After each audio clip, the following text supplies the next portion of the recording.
Sekarang yang paling bahaya, orang alim, orang soleh, hafal Quran, pinter qiraah, ngerti ayat hadis, menjadi sombong. Sombongnya mungkin tidak kelihatan di wajah dan badannya, tapi terasa dari hatinya. Kadang-kadang ketok moto nek wis qiraah iku ngene. A'udzubillahi minasyaitonirrajim. Bismillahirrahmanirrahim. Awas kalau tidak kagum, awas kalau tidak kagum. Awas kalau tidak memuji saya, awas. Saya tidak bisa ngeklaim. Allah yang boleh ngeklaim, tapi saya boleh merasakan. Perasaan saya mungkin salah. Tapi saya pantulkan mungkin kesalahan itu. Syukur Anda menjumpai kebenarannya. Saya tidak pernah mengatakan bahwa yang saya omongkan benar. Kita itu sama-sama mencari kebenaran terus-menerus. Kapan-kapan saya pernah menjelaskan bener piye jane. Gitu ya teman sekalian ya. Oke, sekarang gini. Waktunya habis kira. Udah jam 3 pas. Gini. Ada Allah, tidak mengakui Allah. Ada Allah tapi mengingkari Allah. Ada Allah tapi menyekutukan Allah. Itu kan nanti diterjemahkan secara nilai. Dari filosofi, akidah, filsafat, moral, sampai aplikasi sosial, sampai hukum, sampai segala macam. Kalau seorang hakim memutuskan tok itu tidak ada Allah dalam file pikirannya, itu ketukan palu ateistik. Jelas toh? Kan begitu rumusnya tadi. Karena ini luar biasa. Ini apa namanya? Apa gue jenenge pra peradilan ini diterima apa tidak? Itu kan penting banget itu. Kalau Allah tidak terlibat di situ berarti ateis gitu ya kira-kira. Sekarang saya tanya, kalau dikebawakan lagi, kalau ada Allah berarti Anda secara moral jujur apa tidak jujur? Kalau ada Allah. Kalau secara ilmu objektif apa tidak objektif? Kalau secara olahraga sportif apa tidak sportif? Kalau secara hukum adil atau tidak adil? Kan sebenarnya sama semua itu. Yang namanya suci itu kalau dalam hukum adil. Kalau dalam olahraga sportif itu suci, benar-benar suci. Kalau dalam ilmu objektif, jernih. Kalau dalam kesenian pas ya Ben ya, mana Ben? Kalau pitch-nya do ya do. Kecuali kepentingan estetiknya menyuruh do-nya naik dikit atau turun dikit dalam sifat-sifat pentatonik misalnya. Gitu ya. Sekarang saya tanya, praktis saja sama Anda. Apakah di sini Anda bisa jujur? Yang bicara tadi jujur apa tidak? Pakai dibatas-batasi enggak? Kalau ngomong aja tuh, sejujur-jujurnya apa adanya, betul enggak? Coba Dadang suruh pidato di masjid, coba. Coba. Demi Tuhan saya ateis, jajal ngomong ngono di Petamburan. Tapi Dadang boleh jujur menjadi dirinya. Dan aku mengerti aslinya dia. Aku tidak percaya kepada kata-katanya. Karena dia sangat lembut dan penuh cinta dan penuh kesolehan perilakunya. Loh. Aku tidak percaya sama kata-katanya. Wong kata-katanya itu untuk menutupi kesuciannya. Dadang, top tedang kamu dang. Oh masuk Facebook ya kira. Itu sekalian ya, oke. Insya Allah di sini ya, dari tadi saya di belakang 2-3 jam di sana. Dan saya lihat, ini teman-teman jujur amat ya. Suci mereka ini. Dan malaikat sudah Anda perintah untuk melindungi Anda. Karena malaikat itu kan fungsinya ya'malu ma yu'marun. Mengerjakan yang diperintahkan. Ustaz, siapa yang punya hak memerintah malaikat? Allah. Manusia boleh enggak? Tolong kapan-kapan antum jelasin ya. Siapa ahsani takwim? Manusia. Siapa yang diberi hak khilafah? Manusia. Malaikat di bawah manusia atau di atas manusia dalam soal otoritas khilafah? Di bawah manusia, jadi Anda bisa perintah malaikat. Loh ini beneran. Kan bareng hati nih. Gendeng arek-arek iki. Kurang ajar aku diarani ngono karo arek-arek. Bayangin itu. Wah kalau banjir Nuh itu yang mati berjuta-juta orang itu Israel. Wah speed tinggi pokoknya itu. Wah remeh mbuh piro itu. Gimana sih? Malaikat itu institusi. Gitu loh. Ada Perdana Menteri namanya Jibril, Menteri ini namanya Mikael, Menteri Penerangan namanya Israfil. Masa Israfil ini trompet terus, masa diciptakan Allah bermiliar-miliatan penggaweane mek ngene ya. Gendeng arek-arek iki. Mbok pikirannya hidup. Nah, ini kan Anda berlatih untuk ludeng akalmu, betul enggak? Di sini ludeng enggak pikirannya? Aku tanya di tempat mana yang kamu bisa ludeng semerdeka-merdekanya tapi tulus seperti di sini. Begitu kamu ke kantor, bisa kamu mikir gitu? Kebuntu kan gitu kan? Di sini Anda ludeng lah ya. Terus nodoh Israfilku penggaweane trombon. Gendeng arek-arek. Itu berarti dia yang melakukan, dia sound system.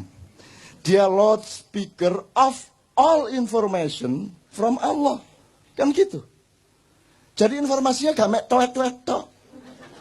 Engko dhek terus usul, Gusti Allah mbok kula nyuling barang. Mosok nerompet tok gitu kan. Engko dhek gawe proposal. Wah niku enten gamelan kula nggih tak ngegong ah. Arek-arek iki lho. Gimana ulama-ulama ini jelasin Islam ya Allah? Kok tidak boleh berkembang akal sehat itu? Gitu loh. Itu berarti dia yang menjadi duta informasi. Jadi al-khabirnya Allah itu melalui Israfil. Tapi khususan untuk Muhammad surat sakti itu Jibril langsung Perdana Menteri gitu loh. Terus saiki mergo wis gak ono wahyu, Jibril nganggur. Ngene bener.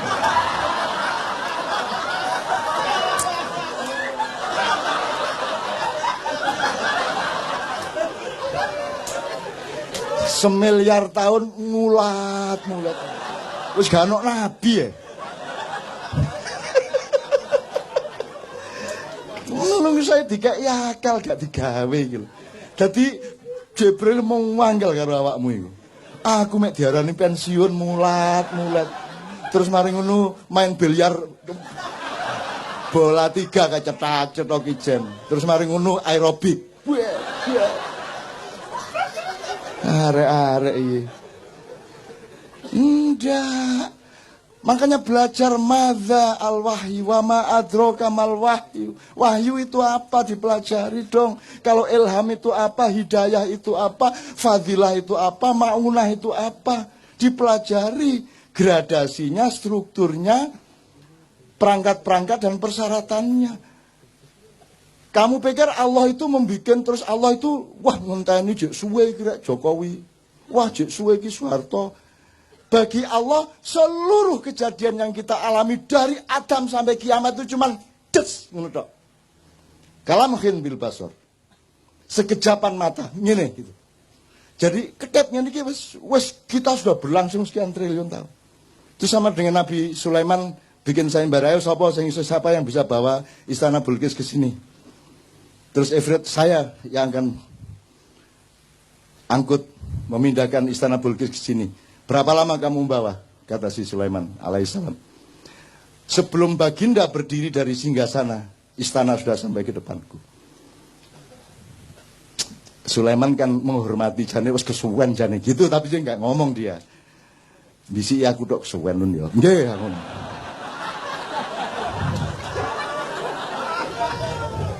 Akhirnya muncullah Asif bin Barkhiyah. Ya baginda, Sebelum Baginda selesai berkedip, istana sudah di sini. Terus Sulaiman gurung jawab, sudah di situ istananya. Jadi jin kalah sama manusia jauh. Dan malaikat disuruh Allah taat kepada khalifah. Makanya yang bikin proposal malaikat kepada Muhammad, kepada Ibrahim. Yang bikin proposal malaikat. Gunung bikin proposal kepada Muhammad. Ya Rasulullah, engkau dipanah oleh orang-orang kafir itu sehingga lehermu luka. Sehingga pundakmu sengkleh dan engkau dievakuasi masuk ke gua Uhud. Mohon perkenankan aku untuk menjatuhkan, menggugurkan batu-batuku supaya menimpa pasukan-pasukan kafir itu. Terus malaikat Sang Hyang Bayu, Sang Hyang, macam-macam datang. Rasulullah izinkan, saya tak ngebes. Ngebes itu artinya badai. Saya tak nyunami. Macam-macam bahasa nih. Terus ruang sana nek malaikat cara apa? Kamu pikir siapa yang mengajari malaikat ngomong? Tahu benda ini, benda itu. Ustaz, apa ayatnya? Adam diajari Allah, Adam mengajari malaikat. Jadi karena kejadian air yang naik ke darat itu namanya tsunami, ya ada ngomong, kula tak nyunami nggih Kanjeng Nabi ngono. Wah, aku krungu dhewe rek. Pokoknya menawarkan bikin proposal mohon izin kepada Muhammad SAW untuk ikut membantu Muhammad menghancurkan orang-orang kafir. Muhammad mengatakan, tolong jangan lakukan. Sebab kalau Allah perintahkan pasti dia juga perintahkan saya, kamu akan saya suruh, tapi jangan lakukan. Karena aku sudah terlanjur mendoakan agar yang melukai saya tadi nanti punya cucu menjadi pemimpin Islam. Gitu loh. Jadi kalau orang utang tidak bayar-bayar, doakan ya Allah, jadikanlah anak dia besok-besok orang yang murah hati memberi uang sebanyak-banyaknya kepadaku. Ngono. Wong ditagih gak kena, ya toh?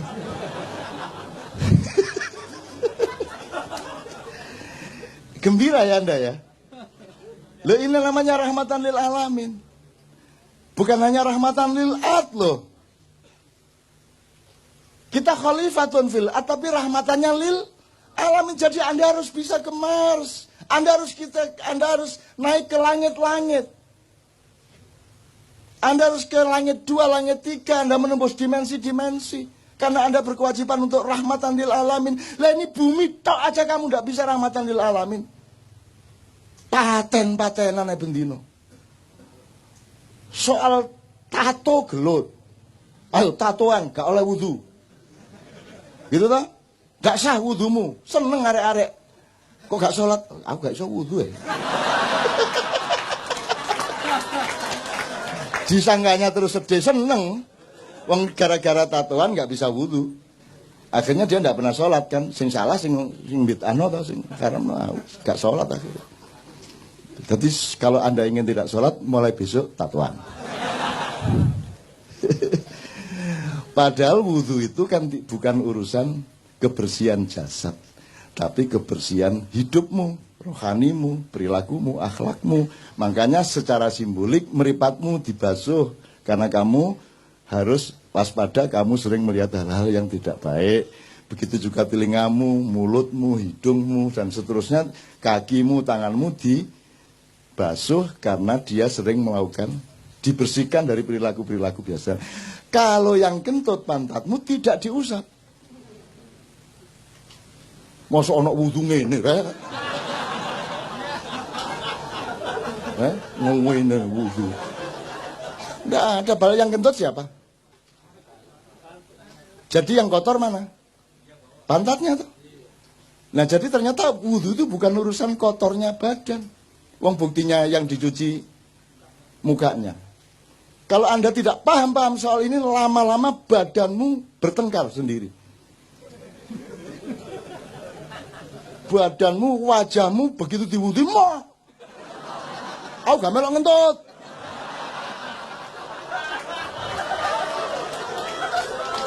Terus ngene, iya. Ku, selet iku sing ngentut duduk aku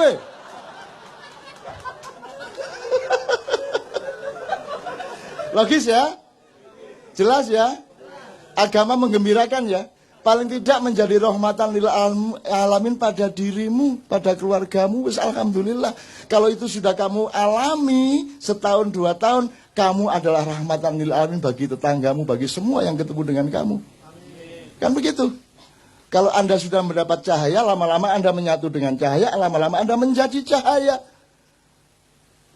Kalau Anda sudah menjadi cahaya, tidak perlu bersinar. Oh, tak terus gendeng kan. Kalau Anda sudah bersatu dengan Allah, Anda tidak butuh iman. Gendeng lagi. Terus YouTube. MH. Tidak butuh iman. Wow, 2. Dipotong meneh, so buntut. Maksud saya, iman itu kan jalan, jembatan untuk kamu berjumpa. Supaya kamu tidak ragu-ragu terhadap perjumpaan denganku, kata Allah. Maka kamu menyatu dengan Allah. Kalau kamu hidupmu sudah terus-menerus ludeng Allah dan kamu secara dialektis, kamu tidak butuh iman lagi. Loh, ngarepe ngono iku. Ojo terus MH anti iman. Loh, gendeng arek-arek iki. Saya ditanya wartawan MI. Cak, kalau puasa Mbak Novia memasakkan apa? Kalau buka, terus aku jawab, pokoknya saya itu ndak ingin yang susah-susah. Maksudnya, ya misalnya daging ayam itu kan kudu betot, dicekel apa? Belunge terus wis angel Mas, aku tempe tahu wis gampang, bleng ngecapi cepet. Terus besok keluar di koran MI. MH2 saya anti daging.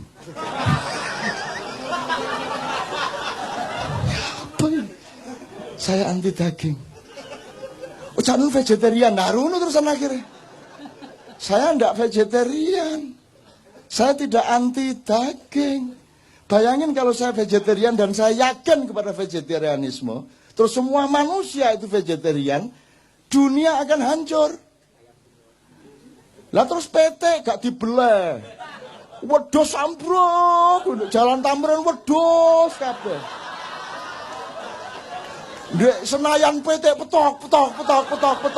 Lah ndak boleh disembelih. Dibunuh ndak boleh, sembelih ndak boleh, terus piye? Wes akhirnya overpopulasi, kambing, sapi, kerbau, wes sembarang, burung dara semua. Nggak boleh diapa-apain kok. Jadi kalau vegetarian karena keperluan pribadi ndak ada masalah, tapi jangan dijadikan ideologi. Kalau tak laksanakan bener kan ngeluh dhewe kan ndasmu. Bayangno. Pewetek iki. Macet-macet petok ubur petok ya apa. Istana iki sine wedhus. Ngarani bose.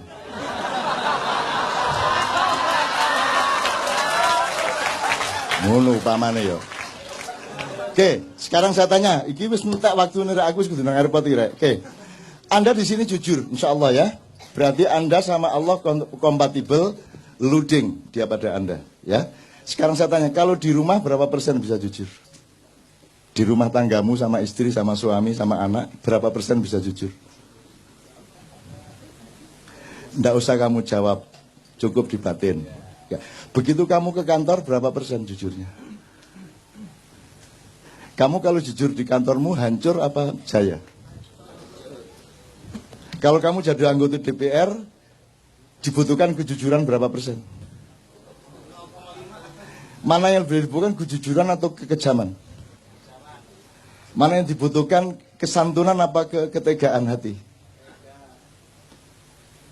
Jadi di negara ini, di mana tempat kejujuran? Di mana tempat kesucian? Di mana tempat kemurnian? Di mana tempat objektivitas? Di mana tempat keadilan? Hanya di sini. Pas Jumat kedua tok. Nanti pulang ya nggawa gak jujure dhewe. Ngerti teman sekalian ya? Bisa Anda teruskan negara yang tidak ada tempat untuk kejujuran. Bisa Anda teruskan. Apa yang salah sebenarnya? Ini negara atau bukan? Ini pemerintah atau bukan? Oke, tak singkat ya, itu jawaban dewe. Sampai kapan kamu bisa meneruskan keadaan seperti ini? Gini aja, terakhir. Salah satu parameternya gini. Parameter orang ingkar sama Allah, parameter orang mentiadakan Allah, menganggap Allah tidak ada, itu salah satunya adalah juga tidak mengakui hakikat ciptaan Allah. Misalnya Allah menciptakan batu, kerikil, kerakal, watu, aki enggak sih? Ya. Fosil kayu ta sakarepmu enggak sih? Batu mulia itu apa saja?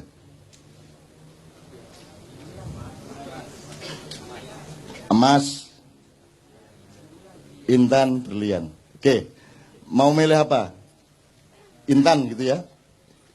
Intan ya? Oke, 3 aja, kita ambil 3 dari variabel ini. Intan, emas, batu. Kalau intan, emas, batu, Anda bisa nggak ngukur dengan mata Anda ini emas beneran atau tidak? Nggak bisa ya? Ini berlian harganya mahal, itu gimana caranya kamu ngukur? Jadi yang benda kelihatan mata saja Anda tidak bisa ngukur. Sekarang Anda tahu nggak bahwa manusia itu dibikin oleh Allah, ada yang berkualitas batu, ada yang berkualitas tembaga, silver apa namanya, perak, emas, berlian, intan, mutiara. Betul enggak? Percaya enggak Anda? Bahwa ada manusia mutiara. Siapa contohnya manusia mutiara?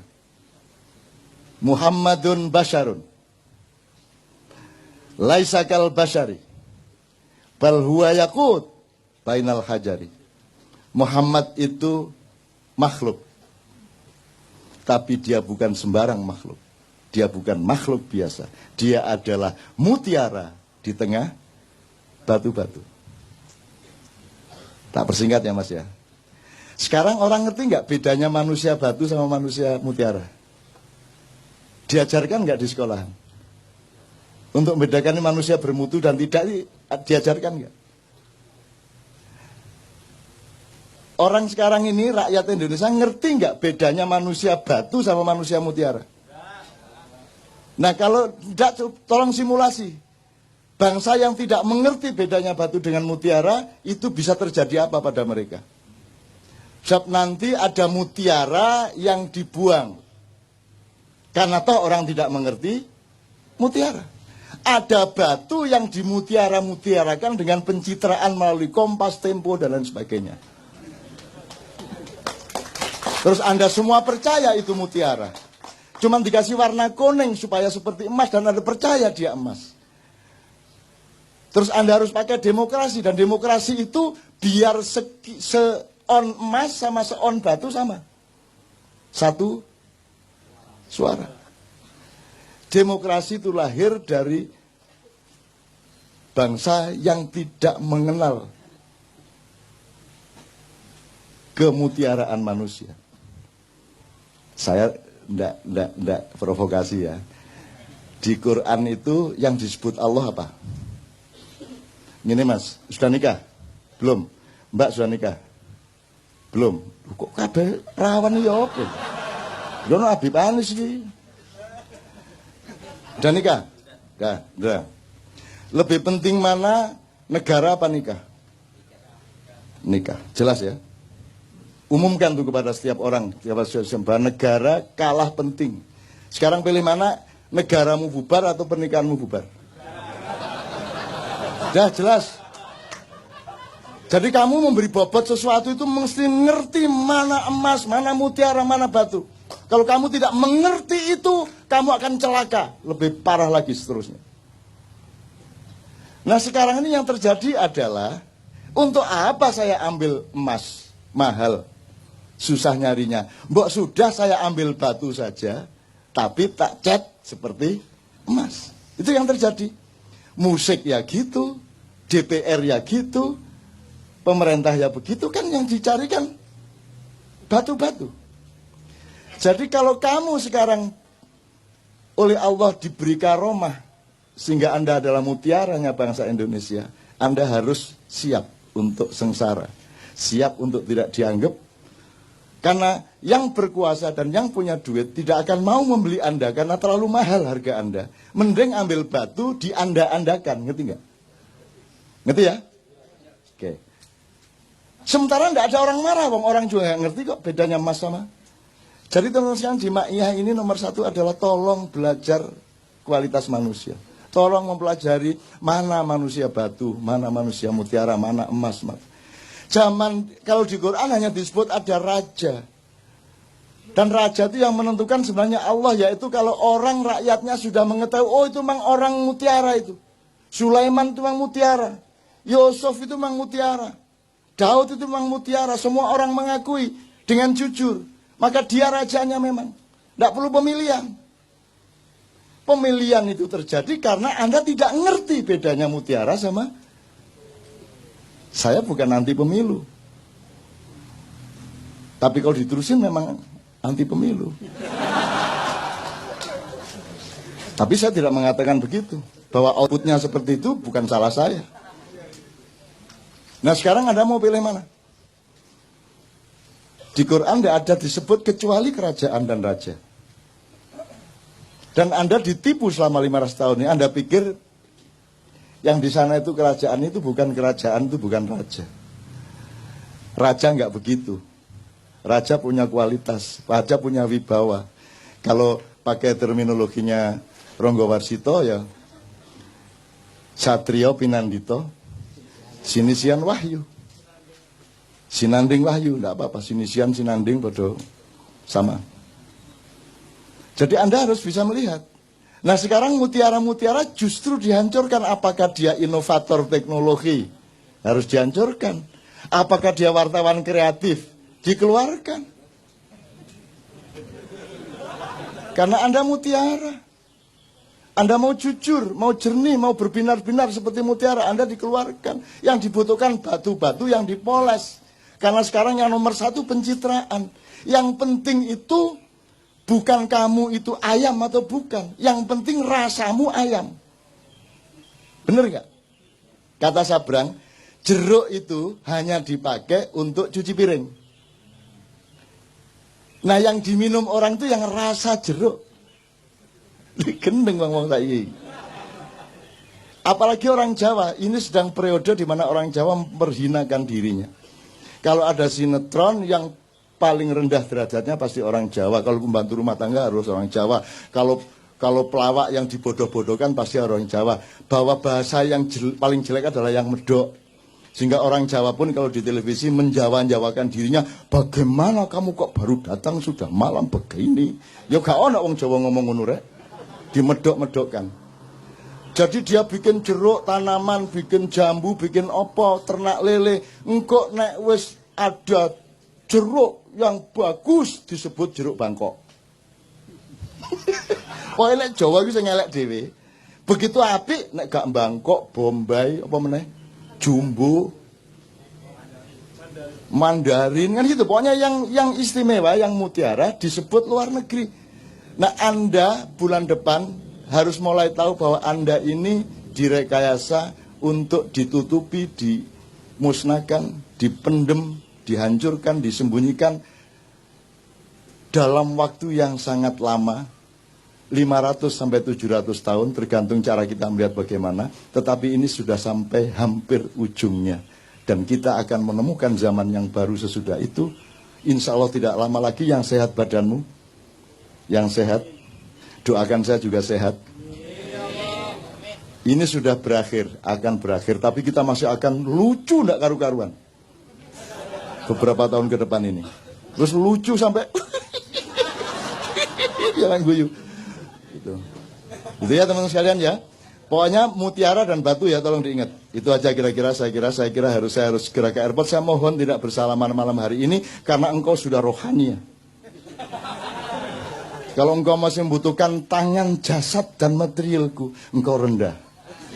Tapi karena engkau dan aku sudah mengalami pertemuan rohania yang agung, maka tidak perlu bersalaman secara langsung. Itu caranya mergo kati kepingin cepet-cepet. Loh ya kan gitu, orang hidup kan mesra ya kalau begitu kan. Ya kan berarti aku sudah menyalamimu ini sekarang. Gitu ya. Tak doain semua Anda di sini akan oleh Allah dibuka seperti Rasulullah dibuka oleh Jibril dada dan kepalanya. Hidupmu akan semakin terbuka. Kapan Anda butuh, Anda dapat dari Allah. Kapan Anda ada kesulitan, langsung Anda ketemu kemudahannya. Amin ya rabbal alamin. Saya mohon kita semua berdiri, Ustaz, mohon didoakan. Untuk teman-teman yang beragama secara formal bukan muslim, Anda tolong jangan cemas dengan doa secara Islam ini, karena Islam itu rahmatan lil alamin. Jadi Anda dilindungi oleh orang Islam sepanjang Anda berbuat baik dan tidak curang kepada siapapun. Fadhil Ustaz. Al-Fatihah. A'udzubillahi minasyaitonir rajim. Bismillahirrahmanirrahim. Alhamdulillahirabbil alamin arrahmanir rahim maliki yaumiddin. Iyyaka na'budu wa iyyaka nasta'in ihdinas siratal mustaqim siratal ladzina an'amta 'alaihim. Astaghfirullahalazim astaghfirullahalazim astaghfirullahalazim. Allahumma shalli ala sayyidina Muhammad wa ala ali sayyidina Muhammad. Allahumma taqabbal minna salatana wa siyamana wa ruku'ana wa sujudana wa qu'udana wa tadarru'ana wa tahassu'ana wa tamim taksirana ya Allah ya rabbal alamin. Allahumma antas salam wa minkas salam wa alayka ya'udus salam fahayyina rabbana bis salam wa adkhilna jannata darus salam tabarakta rabbana wa ta'alaita ya dal jalali wal ikram.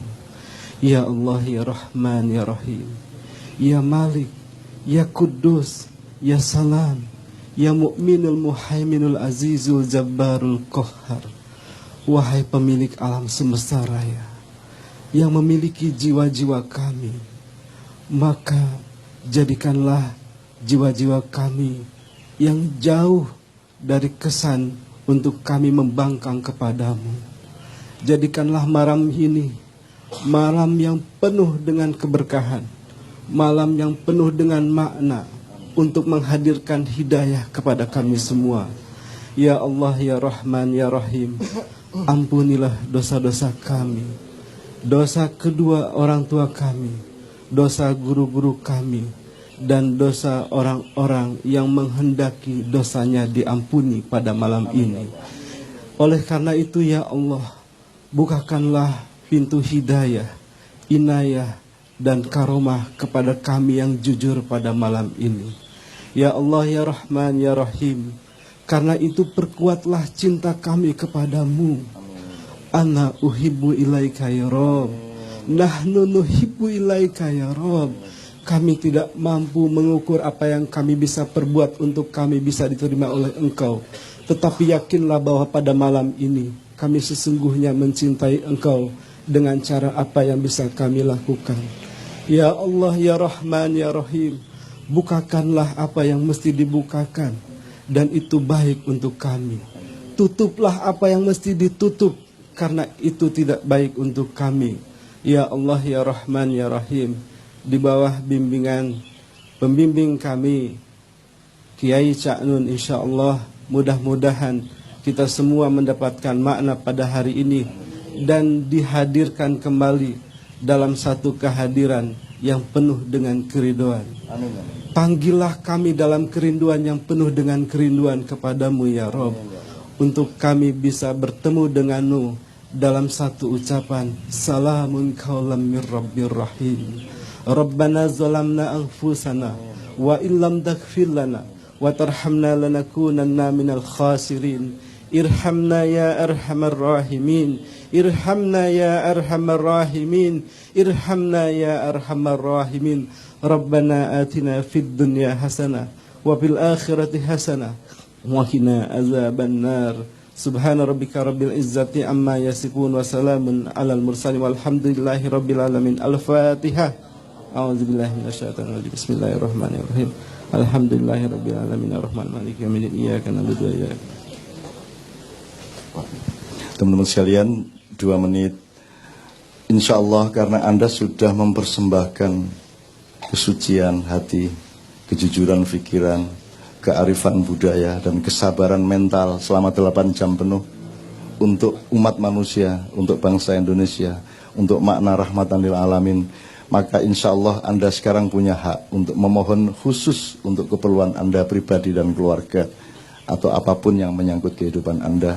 Bayangkan, renungkan, dan ucapkan di dalam hati masing-masing apa yang Anda perlukan dari Allah. Anda mohonkan kepada Allah Mudah-mudahan Allah tidak tega untuk tidak mengabulkan, karena Anda telah membuktikan cinta Anda yang luar biasa, kesabaran yang luar biasa demi umat manusia, demi bangsa Indonesia, demi rakyat, dan rahmatan lil alamin. Semua nanti ucapkan kun fayakun supaya Allah mengabulkannya betul. A'udzu billahi minasy syaithanir rajim.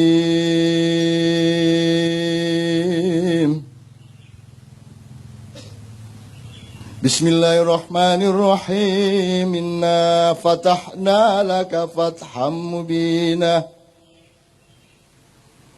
liyaghfira laka Allahu ma taqaddama min dhanbika wa ma ta'akhkhar wa yutimma ni'matahu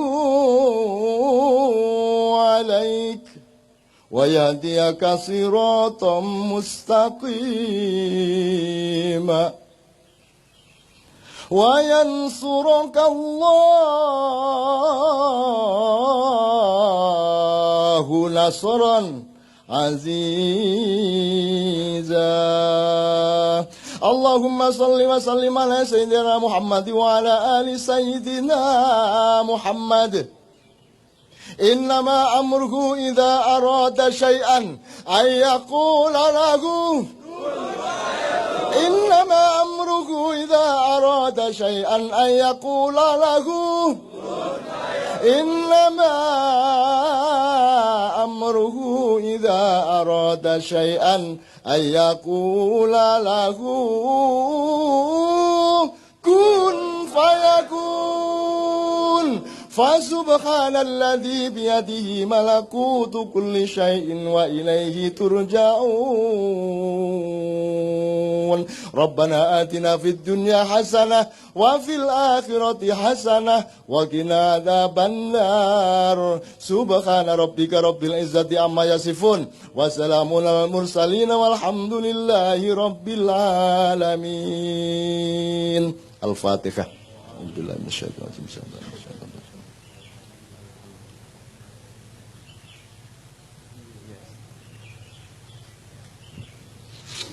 Mudah-mudahan bulan depan Allah membukakan ilmu tentang masa silam kita, untuk supaya Allah mengizinkan gerbang masa depan kita semua secara lebih terang benderang dengan kecerdasan sejarah. Amin ya rabbal alamin. Assalamualaikum warahmatullahi wabarakatuh.